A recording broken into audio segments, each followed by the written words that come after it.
Princess Seraphil stood on the observation deck of her flagship, watching the stars blur past as her fleet returned from another battle. Her crystalline skin caught the light from distant suns, casting rainbow patterns across the metal floor. She was tired, not the kind of tired that sleep could fix, but the deep exhaustion that came from fighting a war she couldn't win. The Krell had attacked again. 3 colony worlds in 2 weeks. Sarah had driven them back, as always, but the cost kept rising. 15 ships lost this time. 15 crews that would never see their families again. She pressed her hand against the cool glass and closed her eyes. "Your Highness." Her second officer approached with careful steps. "The Council has sent a message. They want you to return to the homeworld immediately." Sarah didn't turn around. "Tell them I'm needed here. The outer colonies. It's about the Alliance." The word made Sarah's jaw tighten. The Alliance. For months, the Valorian Council had been discussing it in their crystal chambers, while she fought and died out here in the dark. An alliance with humans. The thought was almost insulting. Humans were new to the galaxy. Their ships were small, and their weapons primitive. They had only discovered faster-than-light travel 20 years ago. 20 years. The Valorian Empire had sailed between stars for 10,000 years. What could these short-lived creatures possibly offer? But they controlled the Terran systems, a cluster of resource-rich worlds that sat between Valorian space and Krell territory. Resources the Empire desperately needed, and so the Council talked and talked while Sarah's soldiers died. 3 days later, Sarah stood in the Grand Council chamber, her dress uniform perfect despite her anger. The council members sat in a half-circle, their crystalline faces unreadable. They had lived for centuries, these old ones, and they thought in time frames that made Sarah's 70 years seem like a brief moment. "Princess Seraphil," the High Counselor began, his voice like wind through glass, "we have finalized the alliance with humanity." "Good," Sarah said. "When will their fleet join us? We need ships at the—" "The humans will provide strategic resources and trade routes," the counselor interrupted. "In exchange, we offer them protection and a seat in galactic civilization." Sarah frowned.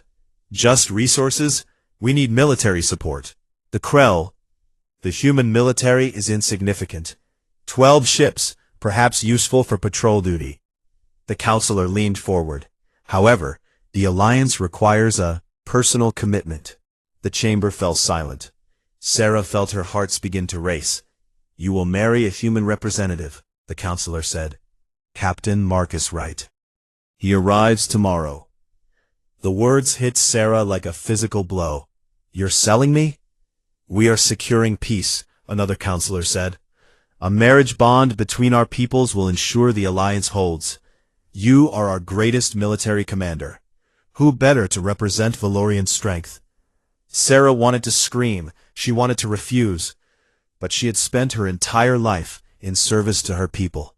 She had fought in 30 battles. She had lost friends and loved ones to this endless war. And now they asked this of her. She thought of her ships, her crews, the colonies that needed defending. "I accept," she said quietly. The human arrived the next day.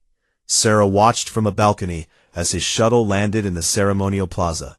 She didn't know what to expect. The few images she'd seen of humans showed them to be small, soft creatures with strange flat faces and tiny eyes. Captain Marcus Wright stepped out of the shuttle, and Sarah had to admit he carried himself well. He was tall for a human, though still shorter than any Valorian. He wore a dark blue uniform with simple decorations. His face was hard to read.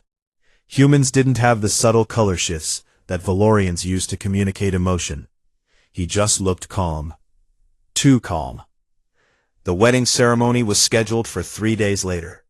In that time, Sarah tried to learn about her future husband. The information was limited. Marcus Wright, age 42. ancient for such a short-lived species. Career military officer, recently assigned to diplomatic duties. No family. Decorated in something called the Titan Campaign, though the records didn't explain what that meant. She tried to reach him telepathically, as was proper for Valorians meeting for the first time. Nothing. Humans weren't telepathic. It was like shouting into an empty room. They met formally the evening before the wedding. Marcus stood in the garden outside her quarters, studying the crystalline flowers that grew there. He turned when she approached and bowed slightly. "Princess Seraphil, it's an honor." His voice was deep and even. Sarah couldn't sense any emotion from him at all. "Captain Wright," she replied stiffly. "I trust your accommodations are acceptable?" "Very much so. Your world is beautiful." He gestured to the flowers. "These are fascinating. They photosynthesize through crystal structures. The efficiency must be remarkable." Sarah blinked. She'd expected awkwardness or nervousness. Instead, he seemed genuinely curious. "You've studied Valorian botany? I've been reading about your culture. I want to understand." He met her eyes. "I know this isn't what either of us wanted. But we're in this together now." Something in his directness surprised her. Valorians spent hours on polite conversation before reaching the truth. Humans, it seemed, just said what they meant. "You don't seem concerned," Sarah said, "about marrying an alien." Marcus smiled slightly. "I've done harder things, and you're not so alien. You feel duty to your people. So do I. That's common ground." The wedding was a spectacle that spanned an entire day. Thousands attended. The ceremony blended Valorian and human traditions in ways that satisfied no one. Sarah wore traditional crystal armor. Marcus wore his military dress uniform. They spoke the ancient vows in Valorian and the modern promises in English. When it was done, they were married, bound by law and custom to two peoples desperate for peace.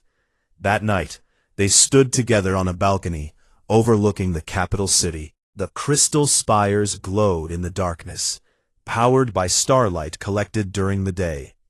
"What happens now?" Marcus asked. "Now we wait," Sarah said. "The Krell will test this alliance. They always do." She didn't have to wait long. The next morning, alarms screamed across the palace. A Krell battle group had attacked Mining Colony 7, a strategic outpost Sarah had defended twice before. As she rushed to the war room, she saw Marcus following her. He moved quickly for a human, keeping pace with her longer strides. "I'm coming with you," he said. It wasn't a question. Sarah started to refuse, then stopped. He was her husband now. Like it or not, they were bound together. "Try to keep up," she said, and ran toward her ship. The war wasn't waiting for them to figure out this marriage. The Krell were coming, and Sarah had a battle to win. Sarah's flagship, the Crystal Dawn, cut through space at maximum speed. Around her, 73 Valorian warships maintained perfect formation, their shields shimmering like soap bubbles in the starlight. On the bridge, officers worked in smooth silence, their telepathic communication creating an efficiency that other species could never match. Marcus stood to the side, watching everything. Sarah had offered him a chair, but he declined. For the past 2 hours, he'd been observing the crew, occasionally making notes on a small device. "We'll reach the colony in 15 minutes, Sarah announced. "All ships, prepare for honor combat formation." The fleet shifted smoothly, reorganizing into the traditional pattern. Each ship took a position in the ancient grid, ready for the formal rules of engagement that had governed galactic warfare for thousands of years. "Honor combat?" Marcus asked quietly. Sarah glanced at him. "The Krell may be savage, but they follow the codes. Each of our ships will engage one of theirs in designated combat zones. Single combat, ship to ship, until one side yields or is destroyed." "You don't attack together?" "That would be barbaric, Captain. We're civilized peoples, not animals." Sarah turned back to her screens. Watch and learn how real warriors fight. The Krell fleet waited above the mining colony like dark insects. Their ships were ugly things, all sharp angles and exposed weapons. 20 vessels against Sarah's 73. The numbers favored the Valorians, but Sarah had fought the Krell before.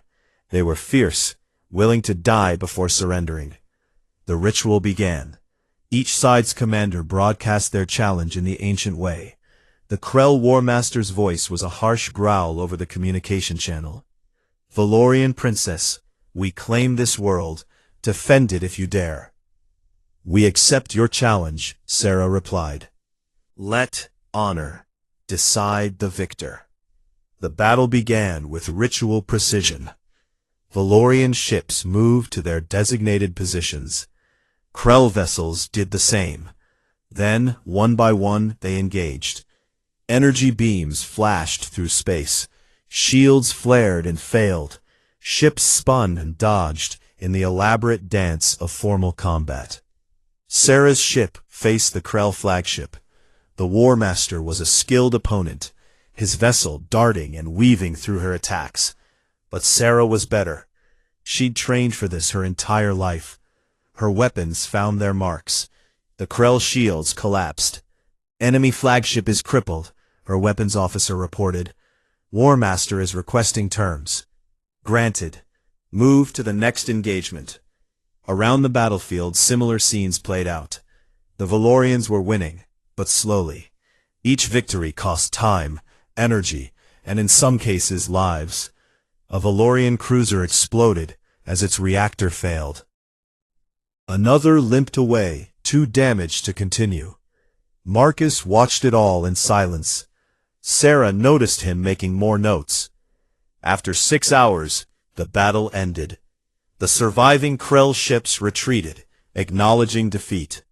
The colony was saved, but Sarah looked at her losses and felt hollow. 22 ships destroyed, or too damaged to fight. Hundreds of crew members dead, for one small mining colony. Victorious as always, Princess, her second officer said with pride. Yes, Sarah said quietly. Victorious. That evening, back in her quarters, Sarah found Marcus studying star charts. The Krell border region was highlighted, with multiple routes marked in red. You fought well today, Marcus said without looking up. Thank you. Sarah removed her armor, exhausted, though the cost was high. May I ask a question? Of course. Marcus turned to face her. His expression was curious, but not judgmental. Why didn't you attack their supply lines? The Krell fleet had support vessels hanging back. If you'd hit those first, that would be dishonorable. Sarah interrupted. Support vessels are non-combatants. Attacking them would violate every rule of civilized warfare. Even if it would save your people's lives? Sarah felt a flash of anger. You don't understand. These rules have prevented total war for millennia. Without them, species would fight to extinction. The honor codes protect everyone. Marcus nodded slowly. I see. And the Krell follow these rules too? Of course. All civilized peoples do. What about flanking maneuvers? Surrounding an enemy ship with multiple vessels? Barbaric. Combat must be one-on-one, so each warrior can prove their skill. Attacking at night or during rest periods? Cowardly. Battles are announced formally and fought at agreed times. Marcus was quiet for a long moment. Then he asked, has anyone tried not following these rules? Sarah stared at him. What? I mean, in your entire history, has any species tried fighting without the honor codes? Thousands of years ago, perhaps. Before civilization. Now? She shook her head. No one would even consider it. The shame alone would be unbearable. Marcus returned to his charts. I understand. But something in his tone bothered Sarah. That night, she couldn't sleep. She kept thinking about his questions. They seemed so simple, almost childish. Of course civilized peoples followed the honor codes. That was what made them civilized. Over the next week, Marcus asked more questions. He interviewed her officers, studied battle records, learned about Krell culture and biology. He was always polite, always respectful. But his questions kept probing at the rules of warfare, like someone examining a wall for cracks. Why do battles only happen in designated combat zones? Why do ships fight one-on-one instead of in coordinated groups? Why don't you jam their communications during combat? Why do you let them retreat to fight another day? Sarah's officers began to notice. Some found his questions amusing, others were insulted. One senior commander asked Sarah why she allowed a primitive human to question Valorian military tradition. "He's trying to understand our ways," Sarah explained. "He comes from a less developed culture." But privately, she wondered what Marcus was thinking. His notes grew longer. He spent hours in the ship's database, reading about galactic military history. Sometimes she would find him awake late at night, studying something on his screens with intense focus. Then the intelligence reports arrived. The Krell were gathering their forces. A massive fleet was assembling at their border fortresses. Numbers unlike anything Sarah had seen before. 200 ships, maybe more. The target was obvious: the Valorian homeworld itself. Sarah had 80 ships under her command. Even with reinforcements, they'd be outnumbered 2-1. The honor codes meant she'd have to face the Krell in traditional combat. One ship against one ship, over and over, until one side had no vessels left. The mathematics were simple and terrible. She would lose. The Valorian High Council called an emergency session. Some counselors suggested surrendering several outer colonies to appease the Krell. Others proposed asking other galactic powers for help. But everyone knew the truth. If the Krell wanted to press their attack, the Valorian Empire would fall. That night, Marcus found Sarah on the observation deck. She was staring at the stars, thinking about her people and the war she couldn't win. "I heard about the Krell fleet," Marcus said quietly. "Yes." Sarah's voice was flat. "In 3 weeks, they'll arrive, and there's nothing I can do to stop them." Marcus was silent for a moment. Then he said, "Let me help." Sarah almost laughed. "You have 12 ships, Captain. What difference could that possibly make?" "I don't know yet, but let me try." He stepped closer. "Give me access to your intelligence. Everything you know about the Krell. Their supply chains, their culture, their fleet movements. Let me study it." "Why?" "Because," Marcus said slowly, "humans might think about war differently than you do." Sarah looked at him. In the starlight his face was hard to read. But there was something in his eyes. Not arrogance, not false confidence, just certainty. "Fine," she said. "It can't make things worse. Take whatever information you need." Marcus bowed slightly and left. Sarah watched him go, wondering what a human could possibly do that 70 generations of Valorian warriors hadn't already tried. She didn't know then that she was about to find out. The Krell Grand Armada grew larger every day. Sarah watched the intelligence reports with growing dread. 207 ships now. The largest Krell force ever assembled. They would arrive at the Valorian homeworld in 2 weeks. The war room had become Sarah's entire world. She spent 18 hours a day there, planning defensive formations, calculating loss ratios, trying to find some strategy that would give her people a chance. The mathematics never worked out. With 80 ships, she could maybe destroy 90 Krell vessels before her fleet was gone. That would leave over 100 enemy ships to attack her defenseless homeworld. "We should evacuate the surface cities," one admiral suggested. "Move the population to the underground shelters." "And then what?" Sarah asked. "Hide forever?" "The Krell won't leave. They'll occupy our world." "Then we surrender," another voice said. "Save what we can." Sarah's hands clenched. Surrender. After everything they'd fought for. After everyone who died. "No," she said firmly. "We fight. We make them pay for every inch of our world." But even as she said it, She knew it was desperation talking. Courage wouldn't stop 200 ships. Marcus had disappeared. For 5 days, Sarah barely saw her husband. He'd taken over a small conference room and filled it with screens displaying Krell data. Whenever she passed by, she could see him studying trade routes, fuel consumption rates, supply depot locations. Once she saw him watching videos of Krell soldiers eating their rations. "What is he doing?" her second officer asked. "I have no idea," Sarah admitted. Her officers reported that Marcus had been asking strange questions. He wanted to know how often Krell ships refueled, what their soldiers ate, and how often, where their supply depots were located, how their communication systems worked, what their cultural taboos were.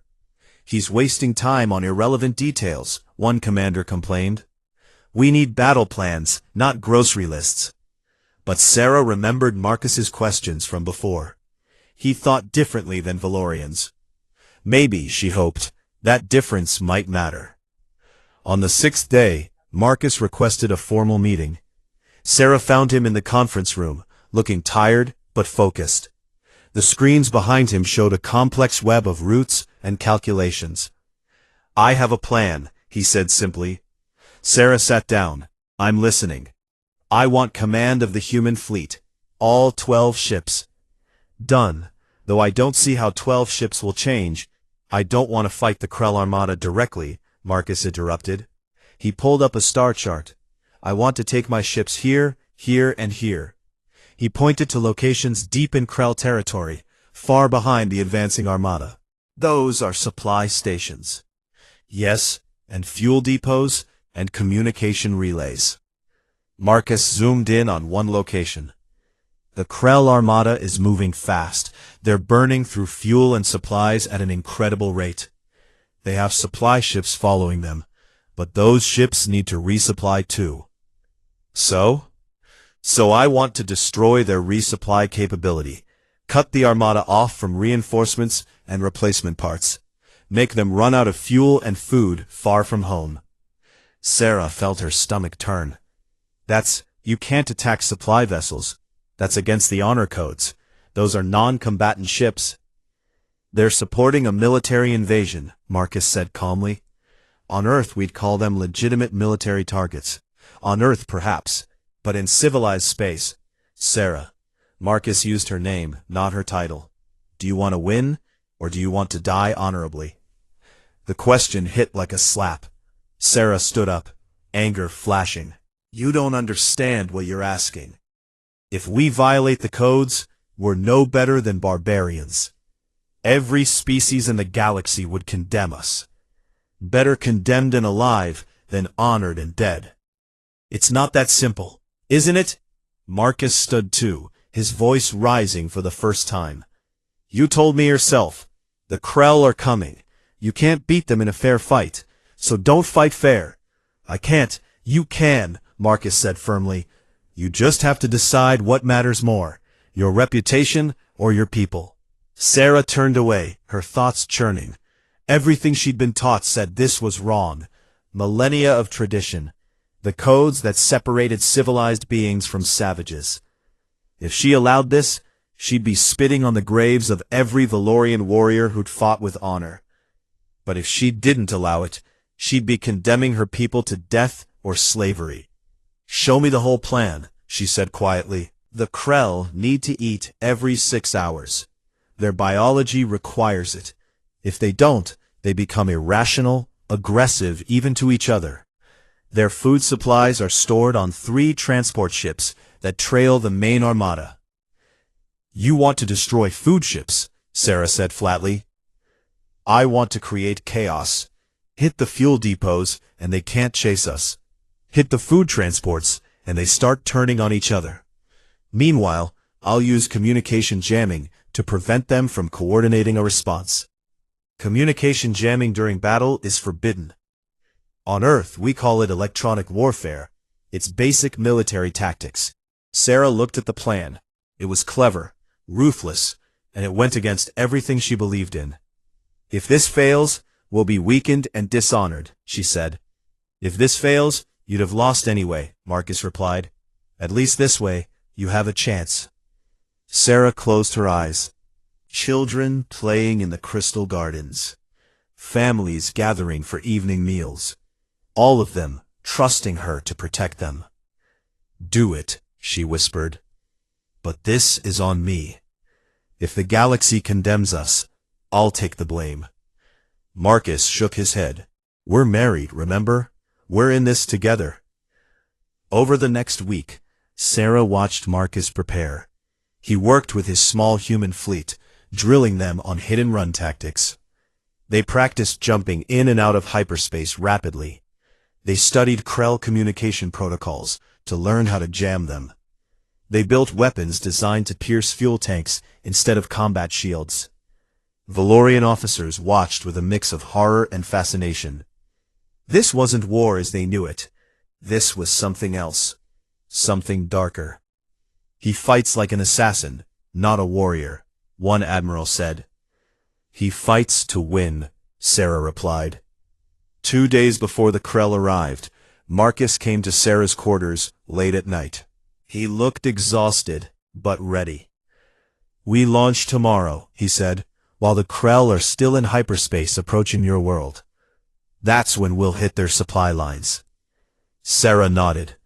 The Valorian fleet will engage the Armada in traditional formation. We'll hold them as long as we can. You won't need to hold long. Either my plan works in the first day, or it doesn't work at all. They stood in silence for a moment. Sarah realized this might be the last time she saw him.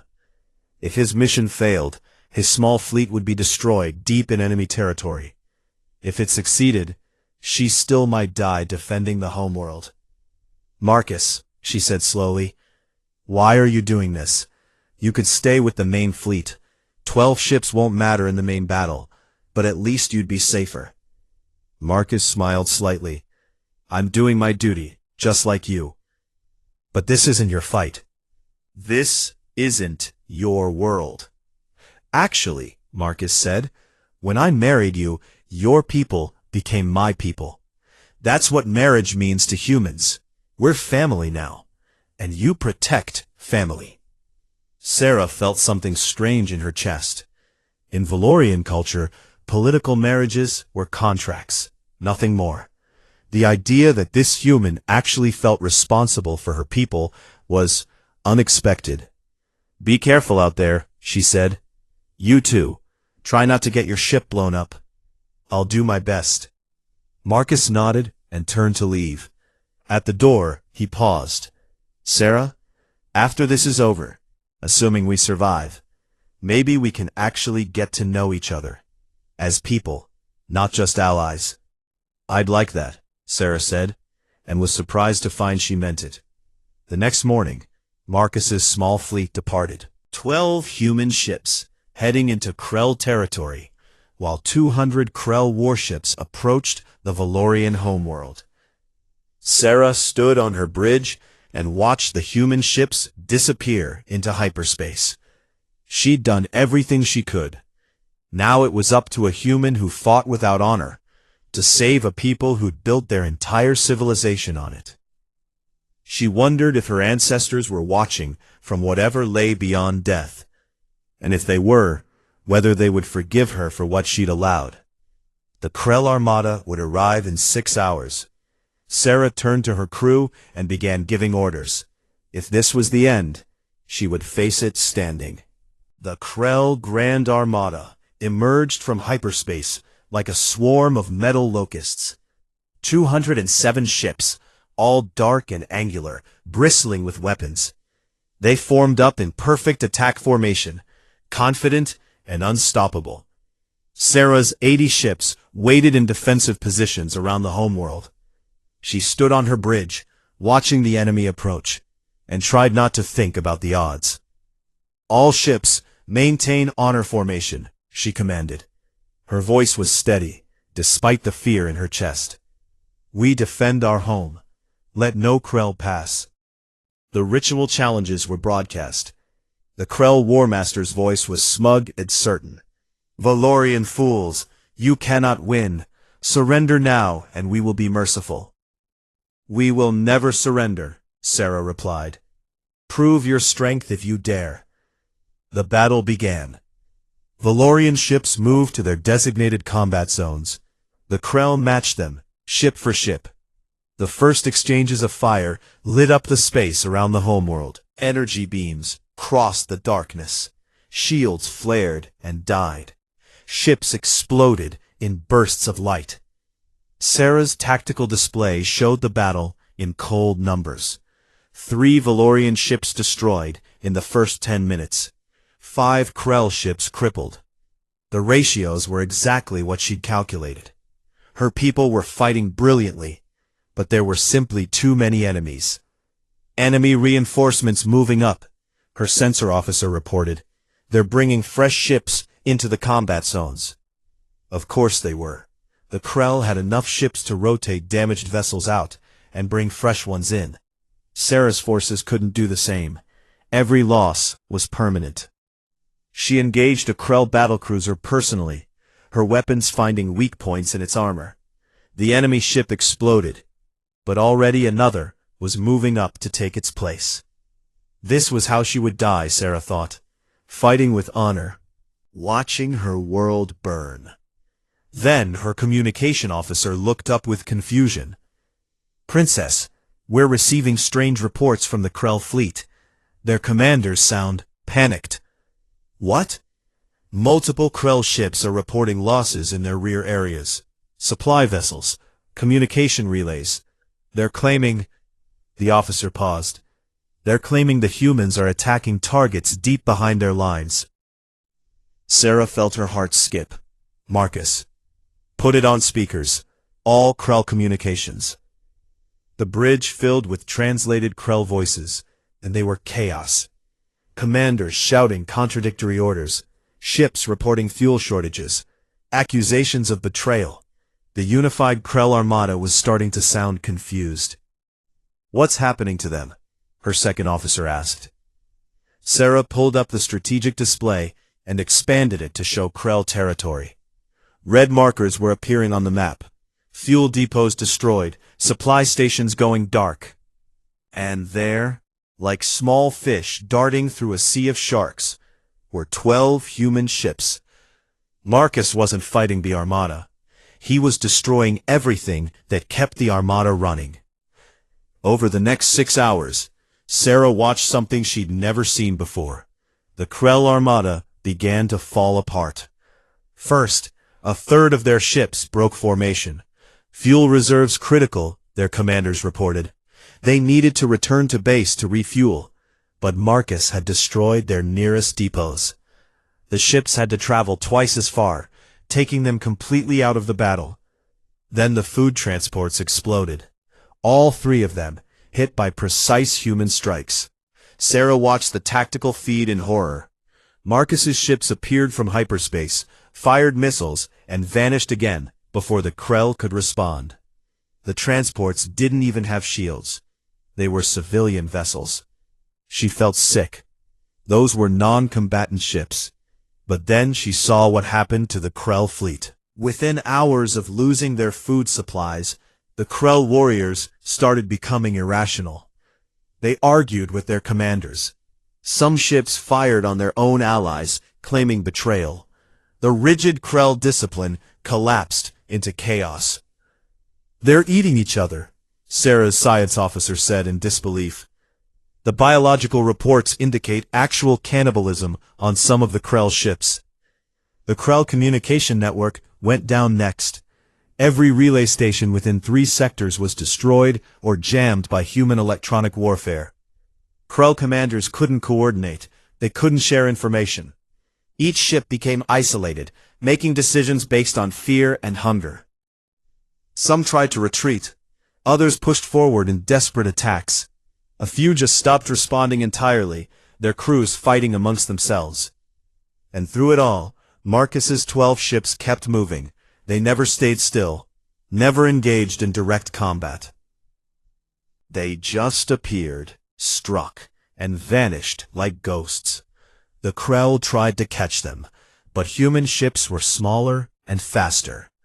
They'd be gone before Krell reinforcements arrived. Sarah's tactical officer pulled up a new report. Princess, the humans are broadcasting something on all Krell frequencies. Show me. The screen filled with an image. It showed a Krell ship destroying another Krell ship. The footage was edited to make it look like the Krell were fighting each other. Then a human voice speaking in the Krell language. Your commanders are betraying you. The homeworld has ordered your death. Trust no one. That's not real, Sarah said. That footage is fabricated. The Krell don't know that, her officer replied. They're believing it. Sarah watched in amazement as more Krell ships turned on each other. The paranoia spread like fire. Ships that had been allies for years suddenly saw each other as enemies. The Grand Armada was tearing itself apart, and not a single human ship had engaged in traditional combat. 18 hours into the battle, the Krell War Master sent a fleet-wide order, retreat. The surviving ships, less than half the original Armada, began to disengage, but they couldn't retreat properly. Without fuel, many were stranded. Without food, the crews were irrational. Without communications, they couldn't coordinate. Ships scattered in all directions, each commander making their own desperate choice. Some tried to surrender to the Valorians. Others limped toward the nearest planets, hoping to find supplies. A few just drifted, powerless and defeated. The battle was over. The Valorian homeworld was saved, and Sarah's fleet hadn't lost a single ship. Her bridge was silent. Every Valorian officer stood in shock, staring at the screens. This wasn't how war worked. This wasn't how battles were won. But they'd won. The humans are returning, her Setzer officer reported quietly. Sarah watched Marcus's 12 ships emerge from hyperspace. They formed up in a neat formation and approached the Valorian fleet. Not a single human vessel had been destroyed.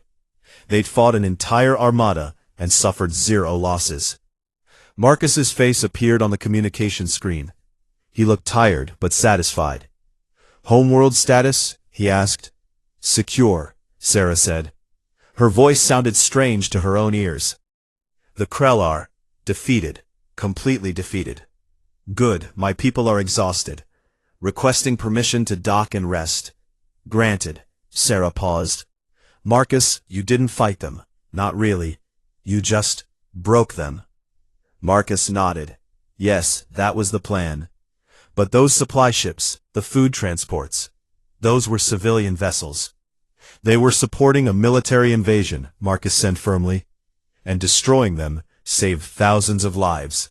Both yours and theirs. Look at the casualty numbers. Sarah pulled up the data. In the battle, 162 Krell ships had been destroyed or captured. But most of the crew deaths came from the Krell fighting each other, not from human or Valorian weapons. Total Valorian casualties, 400 personnel across the entire fleet. Total human casualties, 12 wounded, none dead. In a traditional battle, she would have lost thousands, maybe tens of thousands. How did you know this would work? She asked. I studied the Krell, their biology, their culture, their psychology. Then I looked for weaknesses. Marcus's expression was calm. Every army has vulnerabilities. You just have to be willing to exploit them. No matter how dishonorable. Marcus met her eyes. War isn't about honor, Sarah. It's about protecting the people you love. I did what needed to be done. Sarah stood on her bridge, surrounded by her officers. They were all looking at her, waiting for her to speak, to explain what had just happened. We won, she said simply. The Krell are defeated. Our world is safe.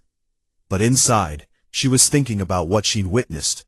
A human with 12 ships had defeated an armada that her entire fleet couldn't stop. He'd done it without honor, without following the ancient codes, without fighting a single fair battle. And it had worked. The Krell sent a formal surrender 6 hours later. They claimed the humans had used dark sorcery and dishonorable magic to defeat them. They begged for mercy and offered territorial concessions. Sarah accepted their surrender. But she couldn't stop thinking about Marcus's methods. About what kind of species can fight like that. What kind of history would teach someone to think this way? That night, she went to find her husband, and for the first time since meeting him, she wanted real answers. She needed to understand what humans really were. Sarah found Marcus in the human quarters, sitting alone in a small observation room. He was staring at Earth through the viewport. The small blue planet looked peaceful from here, nothing like the weapon it had produced. "We need to talk," Sarah said. Marcus turned. He looked older than he had a month ago. Tired. "I figured you'd have questions." "How did you learn to fight like that?" She sat down across from him. "The Krell had every advantage. You shouldn't have won." "We did have one advantage," Marcus said quietly. "We're human. We've been fighting each other for our entire history." He pulled up a screen and started showing her images. Sarah watched in growing horror. Humans fighting with sharpened stones, with swords and spears, with guns and bombs, cities burning, oceans filled with warships, mushroom clouds rising over destroyed civilizations. "This is your history?" she whispered. 10,000 years of it. We've fought wars over land, resources, religion, ideology, pride. We've killed each other with every weapon we could invent. We've never stopped finding new ways to defeat our enemies. But why? Why would you do this to your own people? Marcus was quiet for a long moment. "I don't know if there's a good answer. Humans are tribal. We form groups, and then we compete with other groups. For most of our history, the only way to survive was to be better at fighting than your neighbors." He showed her more images. "We learned to use terrain, to attack at night, to cut supply lines, to spread misinformation. Every trick I used against the Krell, humans have been doing that to each other for thousands of years." Sarah felt like the floor was falling away beneath her. "The honor codes exist to prevent this, to stop species from destroying themselves." "Earth never had honor codes," Marcus said. "Or when we did, someone always broke them and won. So we learned that in war, there are no rules. Only victory or defeat. That's monstrous. Maybe, but it kept us alive." Marcus pulled up an image of modern Earth. Cities gleaming in the sunlight, green forests and blue oceans. "We eventually learned to stop fighting each other. Mostly. It took a long time and a lot of pain, but we got there." "And now you use those skills against other species," Sarah said bitterly. "Against enemies who threaten people I care about," Marcus corrected. "Sarah, I didn't enjoy what I did to the Krell. But they were coming to conquer your world, to enslave or kill your people. I used every tool I had to stop them." Sarah stood and paced. Her mind was racing. "The other species, when they find out how humans fight, they'll be terrified. Probably. They might try to destroy Earth, wipe you out before you become too dangerous." Marcus nodded. "That's a risk. That's why Earth needed this alliance. We need friends in the galaxy. People who'll speak for us." "You used us," Sarah said, anger rising. "This whole alliance was just to protect yourselves." "Yes," Marcus said simply. "And you used us for our resources. That's how alliances work. Both sides need something." "But now," Sarah stopped. "Because now everything had changed. The galaxy had seen what humans could do, and she had allowed it. She had given Marcus permission to fight his way." "What have I done?" she whispered. Marcus stood and walked over to her. "You saved your people. That's what you've done. Sarah, I know this is hard. Our whole culture values honor in combat, but honor doesn't matter if you're dead. Honor is what makes us civilized." "No," Marcus said firmly. "What makes you civilized is that you value life. You care about your people. You tried everything honorable before you let me do what I did. Not some ancient rules about how to fight." Sarah wanted to argue, but she couldn't find the words. Deep down, she knew he was right. She'd been willing to watch her people die rather than break the honor codes. Was that really better? The communication panel chimed. Sarah's second officer appeared on screen. Princess, we're receiving transmissions from across the galaxy. Other species want to know what happened. And, he paused. The Void Collective is broadcasting a message. They're calling humans a threat to galactic stability. Sarah's blood went cold. The Void Collective, an alliance of AI civilizations that existed in the dark spaces between stars. They were powerful, mysterious, and terrifying. If they saw humanity as a threat. Show me the message. The screen filled with geometric patterns that hurt to look at. Then a voice, synthesized and emotionless. Humans exhibit dangerous warfare patterns. Predictive models show 94% probability of destabilizing galactic civilization. The collective will eliminate this threat. Humanity has 30 days to prepare their defense. This is not negotiable. The message ended. Sarah and Marcus looked at each other. They're going to attack Earth, Sarah said. Yes, and every other human colony. Marcus's face was grim. The Void Collective doesn't do honor combat. They use overwhelming force, total annihilation. How many ships do they have? No one knows. Thousands, maybe. And their technology is more advanced than anything in the galaxy. Sarah felt panic rising. Earth had maybe 200 ships total. The collective could crush them effortlessly. And it would be her fault. She'd allowed Marcus to fight without honor. And now his entire species would pay the price. I'm sorry, she said. This is because of what I let you do. Marcus shook his head. This was always going to happen eventually. The collective has been watching humanity since we entered the galaxy. They were just looking for an excuse. But now they have one. Yes, now they do. Sarah made a decision. Then we fight them. The Valorian Empire will stand with humanity. Marcus looked surprised. Sarah, you don't have to. Yes, I do. She met his eyes. You're my husband. Your people are my people now. That's what you said, right? Family protects family. A smile crossed Marcus's face. You're learning to think like a human. Maybe I am. Sarah pulled up a star chart. How long do we have? 30 days. Then we use that time. We gather allies. We prepare defenses. We learn everything we can about the Void Collective. She looked at Marcus. And you teach me everything about human warfare. Every tactic that breaks the honor codes. That's a lot to learn in 30 days. Then we'd better start now. Over the next month, Sarah threw herself into studying human military history. It was brutal education. She learned about siege warfare and guerrilla tactics, about propaganda and psychological operations, about total war and unconditional surrender. She also learned about human resilience. Every time humans were beaten down, they got back up. Every time they faced impossible odds, they found a way to survive. It was both inspiring and terrifying. Marcus taught her to think like a human warrior. Don't fight the battle your enemy wants, he explained. Fight the battle you can win. Find their weakness and exploit it without mercy. Even if it's dishonorable, especially then. Honor is a luxury for people who aren't fighting for survival.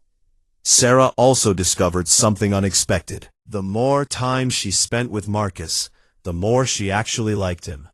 He was intelligent, thoughtful, and genuinely cared about people. When he wasn't planning military operations, he was kind, funny even. One night she asked him, "Why did you really agree to this marriage? Earth could have sent any diplomat." Marcus was quiet for a moment. "I volunteered. When I read about the Valorian Empire and the war you were fighting, I thought maybe human experience could help. And," he smiled slightly, "I'd been a soldier my whole life. I was tired of fighting. I thought maybe being a diplomat would be different." "How's that working out?" "Not great," he admitted. "Turns out I'm still fighting, just with a ring on my finger now." Sarah laughed. It felt strange, but good.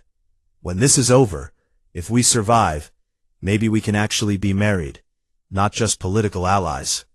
"I'd like that." The 30 days passed too quickly.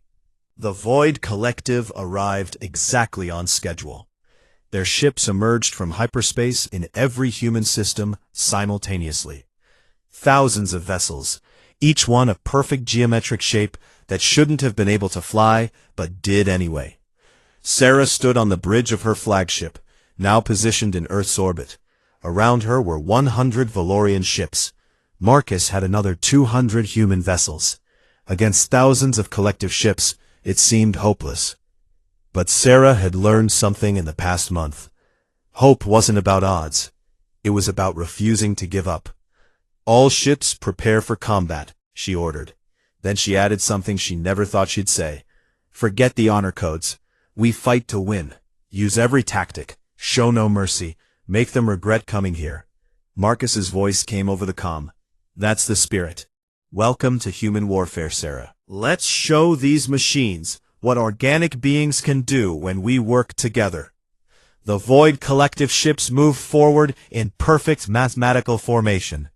Sarah smiled grimly. Perfect formations had weaknesses. Marcus had taught her that. Target their communication nodes, she ordered. Jam their coordination protocols. Hit their power cores, not their shields. And for Star's sake, don't fight fair. Her Valorian officers looked shocked. Then they grinned. For the first time in their lives, they were about to fight without honor. And they were going to enjoy it. As the battle began, Sarah thought about how much had changed. A month ago, she'd been a princess fighting a losing war with dignity. Now she was a warrior fighting to win, married to a human who taught her that survival mattered more than tradition. She didn't know if they could defeat the Void Collective. Together. Because that's what family did. The stars lit up with weapons fire, and Sarah charged into battle with a human battle cry on her lips. The galaxy was about to learn a new lesson. Never underestimate a princess who married a human and learned to fight like one.